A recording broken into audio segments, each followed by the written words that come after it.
Good afternoon, and welcome to Pennsylvania, Mr. President. My name is Mike Fiore, and I'm a senior line worker from Duquesne Light and a proud member of the International Brotherhood of Electrical Workers, Local 29, right here in Pittsburgh. From day one of this pandemic, me and my co-workers have been on the front lines. It's my job. There's no working from home.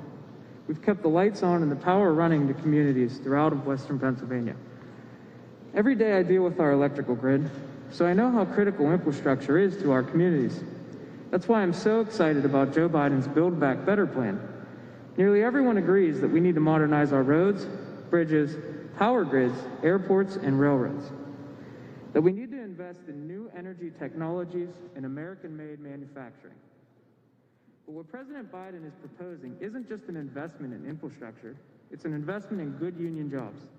It's an investment in good schools and strong communities. It is an investment in the future of so many forgotten paths in America.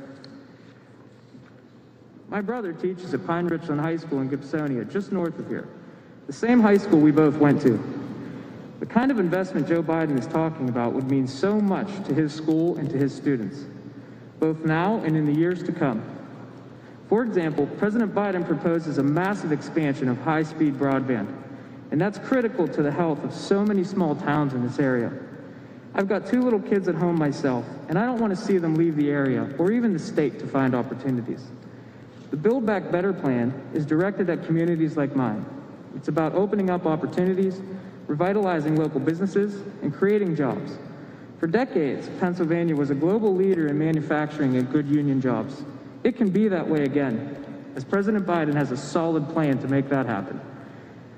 I also don't want my kids growing up in a world where the threat of climate change hangs over their heads.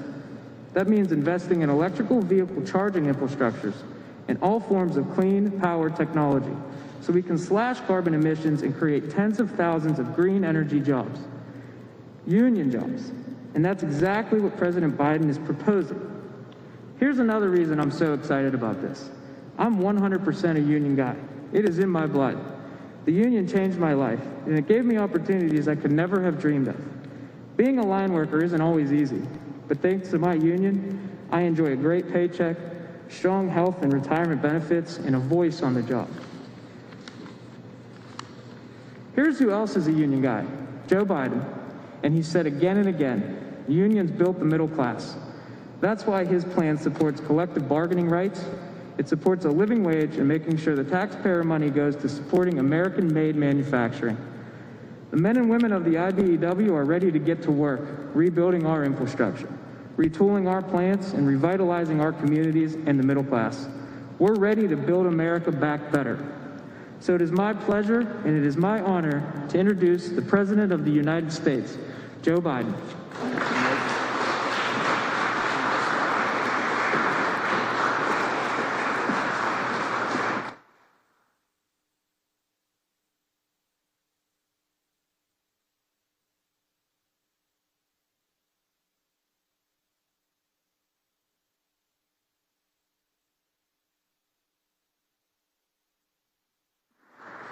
Thank you. Gov, Mike asked me, and say to Bobby, my good friend, he asked me back there, he said, do you ever get nervous? And he said, because I got up this morning and made breakfast for my kids, so I got to introduce the president. And what I say to you, Mike, you did a heck of a job, but I'd get nervous if I had to get up in the middle of the night, climb up a telephone pole, replace in the middle of a storm a connection that knocked out everybody's electricity, put a transformer in. That's what would make me nervous. So what you did was really good. I couldn't do what you do, pal. I couldn't do what you do. And I want to, and it's true, Mike, you're a union guy. Me too. I got in trouble, but I don't make any apologies for it. I'm a union guy. I support unions. Unions built the middle class. It's about time they start to get a piece of the action. To all my colleagues, from the county executive to the mayor, to everyone that's here, I want to say thank you. Thank you, Congressman, for the passport in your district, and I appreciate being here. I'm honored to be with you. 2 years ago, I began my campaign here in Pittsburgh, saying I was running to rebuild the backbone of America. And today, I return as your president to lay out the vision of how I believe we do that, rebuild the backbone of America. It's a vision not seen through the eyes of Wall Street or Washington, but through the eyes of hardworking people, like the people I grew up with. People like Mike and his union family, union workers and his Carpenters Training Center. People like the folks I grew up with in Scranton and Claymont, Delaware. People who get up every day, work hard, raise their family, pay their taxes, serve their country, and volunteer for their communities, and just looking for a little bit of breathing room, just a little bit of light. Ordinary Americans doing extraordinary things. People who break their necks every day for their families and the country they love. A country that, in fact, which on the day I was elected was in extreme distress, with the virus on a deadly rampage that has now killed over 500, I carry it in my pocket every day. I have the list of exactly how many have died. 547,296 Americans dead from the virus. More than all the people killed in World War I, World War II, the Vietnam War, 9/11. 547,296 Americans. And an economy that left millions out of work and created so much anxiety. That's why I moved so quickly to pass the American Rescue Plan with the help of my friends here in the Congress. I really mean that. It didn't pass by a whole lot, but with the leadership of Connor and Bobby and Mayor, you got it done. Because it was an emergency.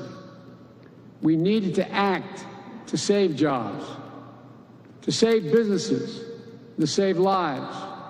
And that's what we did. We're beginning to see the results. We're on our way to having given 200 million vaccination shots in the first 100 days of my presidency. When I said I'd get 100 million done, people thought it was a significant exaggeration. We're going to get 200 million done, twice the original goal, because of all the help of all of you. Leading economists are now predicting our economy will grow 6% this year. That's a rate we haven't seen in years and years. We can cut child poverty in half this year. With the American Rescue Plan, we're meeting immediate emergencies. Now it's time to rebuild. Even before the crisis we're now facing, those at the very top in America were doing very well, which is fine. They were doing great. But everyone else was falling behind. The pandemic only made the division so much worse and more obvious. Millions of Americans lost their jobs last year, while the wealthiest 1% of Americans saw their net worth increase by $4 trillion. Just goes to show you how distorted and unfair our economy has become. It wasn't always this way. Well, it's time to change that. I note parenthetically that I got criticized for giving tax breaks to middle class and poor folks this last time. I didn't hear that cry, you and cry, when we were doing the same thing. When Trump's tax bill passed, 83% of the money went to the top 1%. You know, this is not to target those who made it, not to seek retribution. This is about opening opportunities for everybody else. And here's the truth. We all will do better when we all do well. It's time to build our economy from the bottom up and from the middle out, not the top down. It hadn't worked very well. For the economy overall, it hadn't worked. Because Wall Street didn't build this country. You, great middle class, built this country. And unions built the middle class. And it's time, and this time, when we rebuild the middle class, we're going to bring everybody along. Regardless of your background, your color, your religion, no matter, everybody gets to come along. So today, I'm proposing a plan for the nation that rewards work, not just rewards wealth. It builds a fair economy that gives everybody a chance to succeed. And it's going to create the strongest, most resilient, innovative economy in the world. It's not a plan that tinkers around the edges. It's a once-in-a-generation investment in America, unlike anything we've seen or done since we built the interstate highway system and the space race decades ago. In fact, it's the largest American jobs investment since World War II. It will create millions of jobs, good-paying jobs. It will grow the economy, make us more competitive around the world, promote our national security interests, and put us in a position to win the global competition with China in the upcoming years. It's big, yes. It's bold, yes. And we can get it done. It has two parts: the American Jobs Plan and the American Families Plan. Both are essential to our economic future. In a few weeks, I'll talk about the American Family Plan, but today, I want to talk about the American Jobs Plan. I'll begin with the heart of the plan. It modernizes transportation infrastructure, our roads, our bridges, our airports. I just left your airport. The director of the airport said we're about to renovate the airport. Is that right, Mr. County Executive? We're going to innovate. We're going to employ thousands of people. And she looked at me and said, I can't thank you enough for this plan. It grows the economy in key ways. It puts people to work to repair and upgrade that we badly need. It makes it easier and more efficient to move goods, to get to work, and to make us more competitive around the world. Some of you local officials know when someone wants to come in the area and a company wants to invest, what do they ask? Where's the first rail bed? How can I get to the railroad? What access to interstate do I have? What's the water like? Tell me about it. It goes on and on. It's about infrastructure. The American Jobs Plan will modernize 20,000 miles of highways, roads, and main streets that are in difficult shape right now. It'll fix the nation's 10 most economically significant bridges in America that require replacement. Remember that bridge that went down? We got 10 most economically significant bridges with more commerce going across it that need to be replaced. We'll also repair 10,000 bridges, desperately needed upgrades to unclog traffic, keep people safe, and connect our cities, towns, and tribes across the country. The American Jobs Plan will build new rail corridors and transit lines, easing congestion, cutting pollution, slashing commute times, and opening up investment in communities that become connected to the cities and cities to the outskirts, where a lot of jobs are these days. It'll reduce the bottlenecks of commerce at our ports and our airports. The American Jobs Plan will lead to a transformational progress in our effort to tackle climate change with American jobs and American ingenuity, protect our community from billions of dollars of damage from historic superstorms, floods, wildfires, droughts, year after year, by making our infrastructure more secure and resilient and seizing incredible opportunities for American workers and American farmers in a clean energy future. Skilled workers, like one we just heard from, building a nationwide network of 500,000 charging stations, creating good-paying jobs by leading the world in the manufacturing and export of clean electric cars and trucks. We're going to provide tax incentives and point-of-sale rebates to help all American families afford clean vehicles of the future. The federal government owns an enormous fleet of vehicles, which are going to be transitioned to clean electric vehicles and hydrogen vehicles right here in the United States of America by American workers with American products.